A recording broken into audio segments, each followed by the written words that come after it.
Yo, this is Six Man. I don't know if that's a good name, but I'm going with it, and you can't stop me. So today we're going to just be looking at the draft, and I'll just play it with the mute on, because I'm probably just going to be talking the whole time. Detroit picks Cade. We all thought he was going to go number one. There was some like weird rumblings and stuff that you would hear that maybe Detroit was going to take Jalen Green, and I think that's just a bad decision. I think Jalen Green's an awesome scorer and all that, but I think it's harder to find what Cade Cunningham has. I don't think you can just find someone that's like 6'8", who can control the game, who can pass, who can make the right decision, who can help on defense.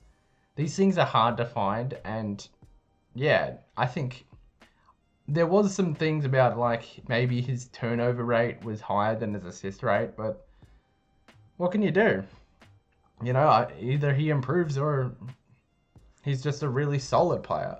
Yeah, I wouldn't have taken Jalen Green, so I think this was a smart decision. I think in the back of everyone's mind, maybe there was like some thoughts that maybe Detroit were going to make the wrong decision because the time they drafted Darko over Dwayne Wade, Chris Bosh, and not Anthony Davis, Carmelo Anthony. There was worries about that, but they've made the right decision. Easily the consensus number one. And yeah, let's hope Detroit's better because that's what we want. So the Rockets pick Jalen Green. I wouldn't have personally picked Jalen Green, but I also don't run the Rockets. They picked him over Mobley. I would have picked Mobley. Just it's harder to find a 7-footer who can like pass, be a great defender, probably improve his shot. I actually don't know if he's a good shooter or not. I think he's actually pretty offensively like talented. And like you could probably look down 4 or 5 years, and if anyone would be like a top 20 guy in the NBA, it's probably going to be Evan Mobley or Cade Cunningham. Jalen Green's a scorer, and that's awesome. But I feel like I wouldn't personally have taken him. You can get so many scorers. The Cavs don't even want like Colin Sexton, right? So, and that guy's proven to be a good scorer. Bit of a ball hog, but and speaking of the Cavaliers, the Cavs pick Evan Mobley, and that's who I would have taken. That's who I would have taken. That guy looks very happy about it. I think he's the number 2 pick, but take him at 3, that's fine. The Cavs have so much luck. It's ridiculous. They're always in the top 4, and they never, ever use it to their advantage. They make the right picks, the players want to leave. If they make the wrong picks, they're the Cavs. Like, the Cavs just have a history of being bad, and the only time they've ever been good is when LeBron was there, and LeBron was practically running the team. Let's hope they're better.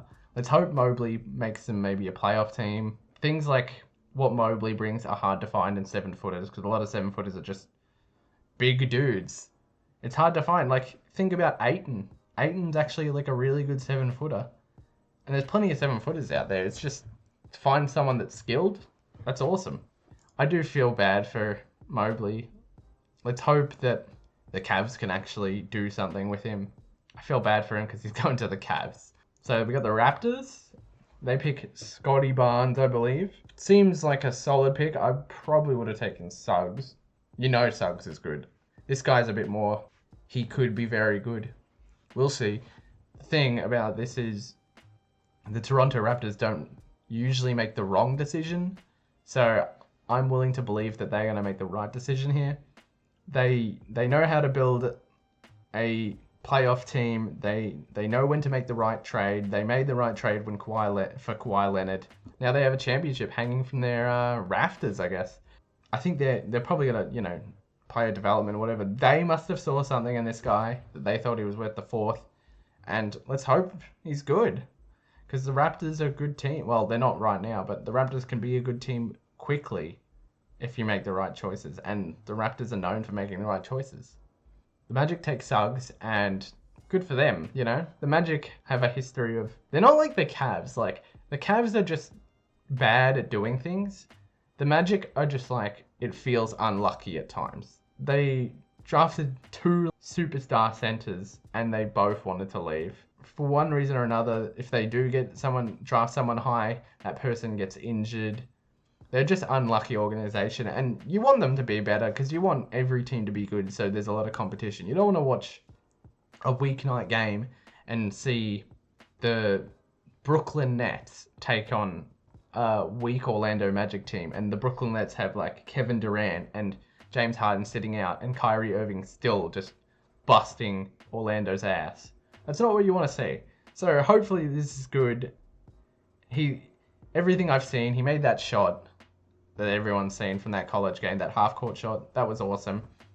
He should be good. I actually like his suit more than everyone else's suit. Yeah, and I think the Orlando Magic made another pick that was pretty solid as well.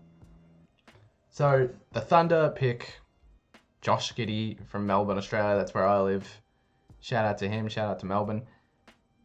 Yeah, the fans don't look too happy about it because I think he's a really bad scorer. I think he's kind of like Ben Simmons, who's also from Melbourne. I don't know if there's some correlation there between people from Melbourne and not being good at scoring. But apparently he's a good passer. Apparently he can like read the floor really well. And like you don't know. The thing about this is you never know how good a guy's going to be because they're never given a chance. And this is like the Thunder seem like a solid place to be. I don't know. The Thunder are hard to. They seem like if you're talented, they'll find that talent. And hopefully he's good, you know? We always think these drafts are always like top 1 and 2, but it's not true. That's not true at all.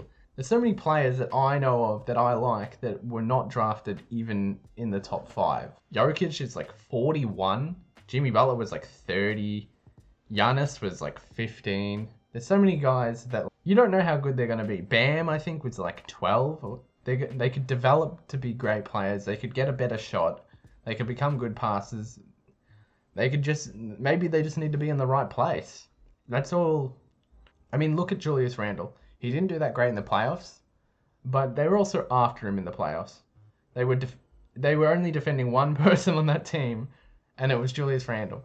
You know, that dude's like 26. He won Most Improved Player, I think. So you just don't know with these things. So hopefully these guys can prove everyone wrong. That guy's really tall. Hopefully, I don't know, I just want good basketball. That's all I want. And yeah, that's about it. See ya.